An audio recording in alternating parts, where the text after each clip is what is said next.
তো আজকে স্টার্টিং লাইনটা মাত্র অ্যানাউন্স করা হলো। আজকে খুব একটা ট্রিকি স্টার্টিং লাইন আপ ছিল আজকের।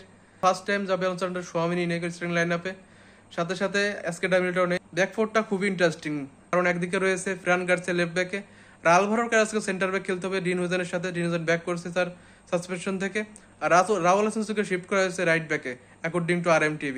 আর সাথে সাথে আমাদের মিডফিল্ড আছে ড্যানি সেবায়োস, ফেদেরিকো ভালভার্দে আর আর্দা গুলার। মিডফিল্ডার নিয়ে আমি মোটামুটি সন্তুষ্ট, কারণ যেহেতু ভালভার্দে আছে সাথে ড্যানি সেবায়োস আছে, আমার মনে হয় যে এই যে ফরমেশনটা দেওয়া হয়েছে 4-3-3, এটা 4-2-1-3 শিফট হবে আমার যতদূর মনে হয়। কারণ আর্দা গুলারকে অবশ্যই ক্রিয়েটিভটা রোল প্লে করতে হবে, অবশ্যই তাকে আপ ফ্রন্টে খেলতে হবে। আর তা বাদে ভালভার্দেকে আজকে অবশ্যই অনেক ডিফেন্সে হেল্প করতে হবে, সাথে সেবাসকে অ্যালার্ট থাকতে হবে। কারণ আগে বার্সার বুটসকে যেমন খেলতো, খুব সোলো একটা টাইপ কন্ট্রোল করতে ভালোবাসে, বল ক্যারিং করতে ভালোবাসে, কিংবা ডিপ লাইন পেলে বা অর্কেস্ট্রার মতো একটু প্লে করতে ভালোবাসে।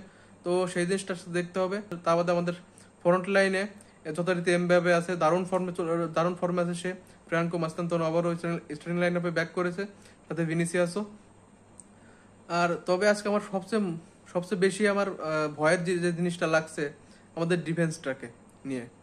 কারণ একে তো ফ্রান গার্সিয়া আজকে প্রথম স্টার্ট করছে এই সিজনে, কিন্তু সবচেয়ে ভয়ের ডিনোজনের সাথে আলভারো ক্যারেসের পেয়ারিংটা। আলভারো ক্যারেস যদিও দুর্দান্ত ফর্মে আছে, এই ছেলেটা শুধু মানে ভালো পারফরমেন্স দিয়েই যাচ্ছে। কিন্তু আজকে যেহেতু সেন্টার ব্যাকে খেলতে হবে, তাকে তার আউট অফ পজিশনে খেলতে হবে, এটা দেখার বিষয় হবে তাকে কি করতে হবে। আর যেহেতু রাউল হাসান রাইট ব্যাক আছে, আমার মনে হয় যে আজকে যদি রাউল হাসান ডিনোজনকে সেন্টার ব্যাকে দিয়ে আলভারো কাছে রেড ব্যাক এবং ফ্রান গার্সিয়াকে রাইট ব্যাকে দিলেও হয়তো অনেকটা ভালো হতো। কিন্তু আজকে ভালভার থেকে অবশ্যই রাইট ব্যাকে ভাবছিলাম খেলানো হবে, কিন্তু সেটা হচ্ছে না। ইন্টারেস্টিং বিষয় হবে যে আমাদের ডিফেন্স লাইনটা কি করে। I will be very optimistic about this, যে আমাদের ডিফেন্স লাইনটা যেন আজকে রক সলিড থাকে।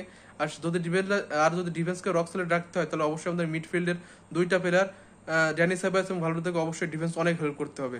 সেক্ষেত্রে আমাদের অ্যাটাকিং এর চান্সটা হয়তো অনেক কমে যাবে। তবে যদি আর্দা গুলার আছে, যদি আপ ফ্রন্টে সে যদি ভালো করতে পারে, কিংবা কিছু ক্রিয়েটিভ বল পাস দিতে পারে, বাকিটা হয়তো এমবাপে ভিনিসিয়াসরা দেখে নেবে। তো আর আশাবাদী আজকের ম্যাচ নিয়ে ভালোই। তবে আজকে আশাবাদী ম্যাচ নিয়ে আজকে আমরা হয়তো 2-3টা গোল অবশ্যই করব, কারণ যে ফরমেন্স। তবে অন্যদিকে একটা জিনিস, লেভান্তের ঘরে মাটিতে খেলা, তারা অবশ্যই হয়তো লো বলকে খেলবে, কিংবা তারা যেহেতু তাদের ঘরে মাটিতে খেলে তারা কাউন্টার অ্যাটাকে খেলবে, অবশ্যই লো বল থেকে কাউন্টার অ্যাটাক।